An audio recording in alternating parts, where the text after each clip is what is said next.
Bonjour et bienvenue à cette émission.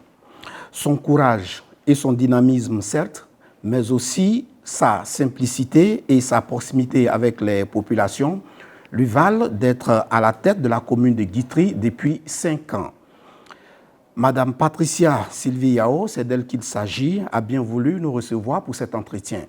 Avec elle, nous parlerons du développement de Guitry, mais aussi de sa vision pour la commune. Alors, Madame le député maire Patricia Sylvie Yao, merci de nous recevoir ici à votre résidence. Alors, vous êtes député maire depuis 5 ans. Dans quel état avez-vous trouvé la commune de Guitry? Je vous remercie. La ville de Guitry, la commune, la circonscription administrative, ce n'est un secret pour personne. Guitry était une ville très enclavée. C'était reconnu au plan national. Quand vous parliez de Guitry, tout le monde savait que c'était une ville qui était difficile d'accès de tous les côtés. Que vous veniez de Divo, ou que vous veniez d'Abidjan par Grand Laou, par la côtière, Guitry était inaccessible. C'était la première caractéristique. Et naturellement, il y manquait de l'électricité, qui était très insuffisante. La ville était électrifiée à moins de 30%. Donc juste le petit quartier traditionnel qui avait de l'électricité. Et tous les autres nouveaux quartiers, les quartiers résidentiels qui sont nés récemment, n'avaient pas d'électricité. Il n'y avait pas d'eau non plus.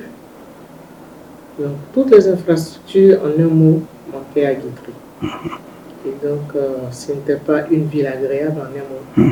C'était une ville d'accès difficile, une ville où il ne faisait pas bon vivre.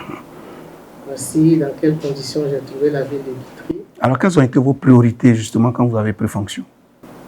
Les priorités, naturellement, c'était d'œuvrer à ce qu'on puisse remédier à ces grands déficits. Ces déficits qui étaient criants et auxquels il fallait remédier immédiatement pour que Guitry soit une ville moderne. C'est pourquoi, avec la sollicitude du président de la République, en passant par son épouse, Madame la Première Dame, qui a bien voulu intervenir auprès de son époux pour que la ville de Guitry ne soit plus enclavée. Il y ait le bitumage de la voie Divo-Guitry et Guitry-Côtière, ce qui permet aujourd'hui à cette ville-là d'être très accessible. Après le bitumage, il fallait aussi s'employer à ce qu'il y ait l'électricité. Aujourd'hui, toute la ville de Guitry est électrifiée. Nous avons aussi bataillé pour que nous ayons de l'eau courante dans les principaux quartiers et nous continuons le plaidoyer pour qu'il y ait de l'eau dans tous les foyers de la ville de Guitry. Alors, Madame le maire, quel est le niveau d'implication des populations ici à Guitry dans la gestion de la municipalité? Quelle est la politique que vous avez mise en place dans ce sens?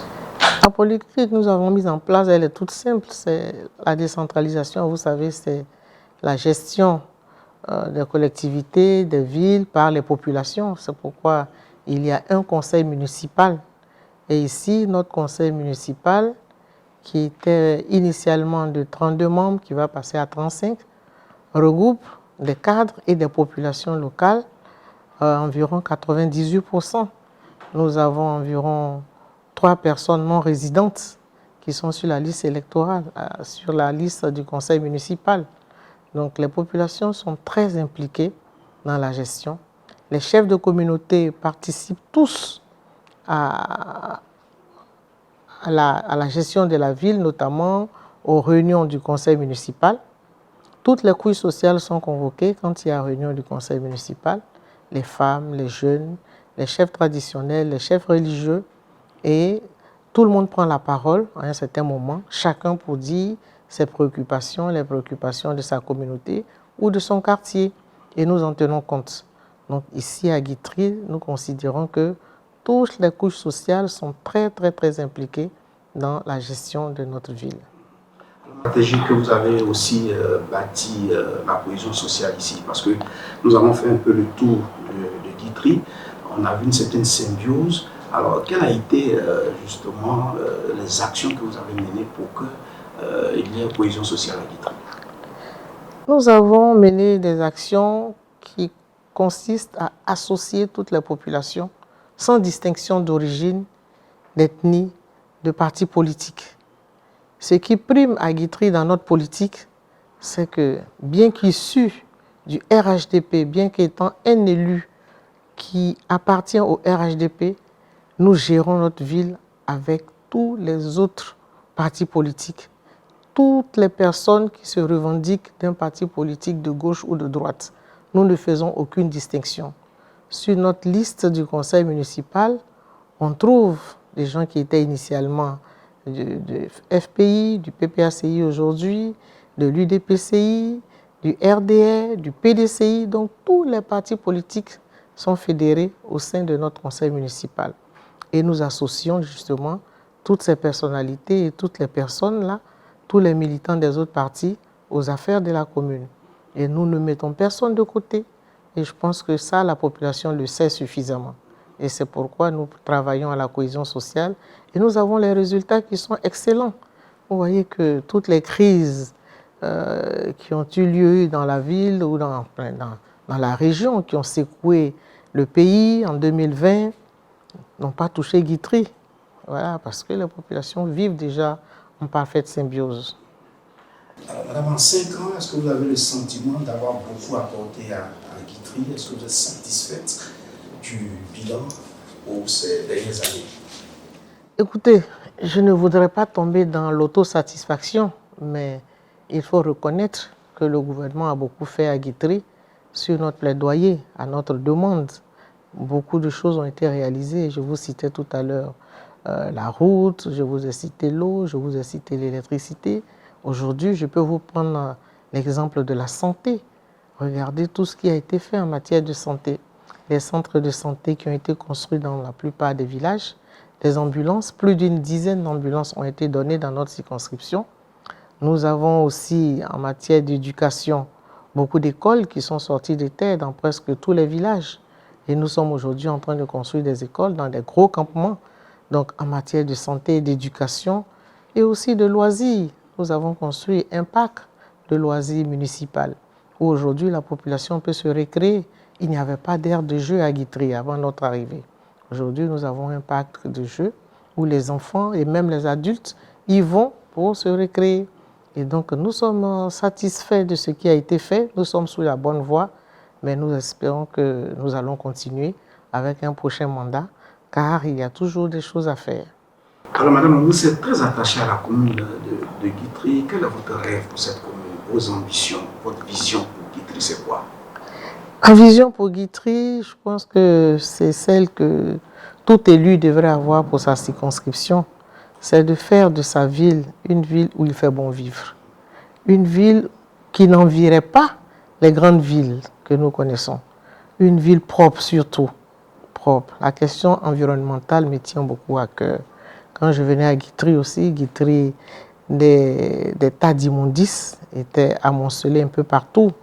Nous avions des dépôts sauvages d'ordures. C'est ça ce qui caractérisait la ville de Guitry.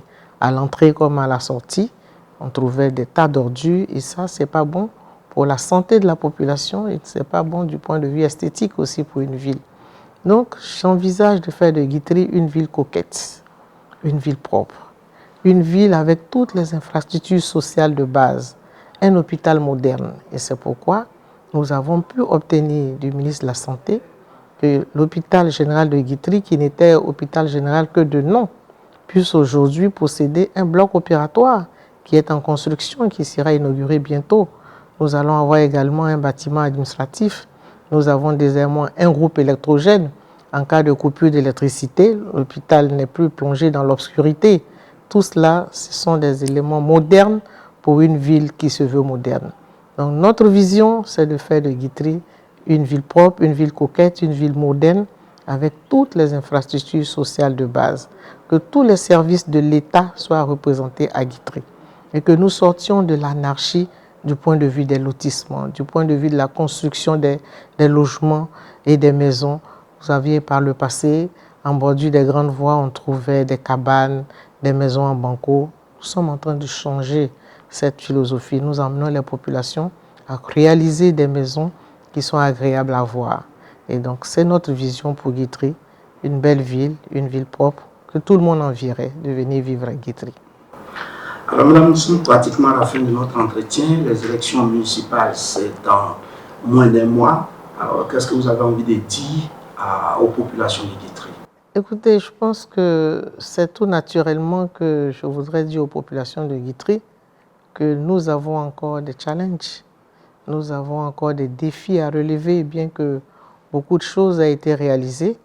Et si je me suis donné encore ce pari-là de revenir à la mairie, c'est pour qu'ensemble, nous puissions réaliser encore les ambitions que nous avons pour Guitry, afin que notre vision se réalise.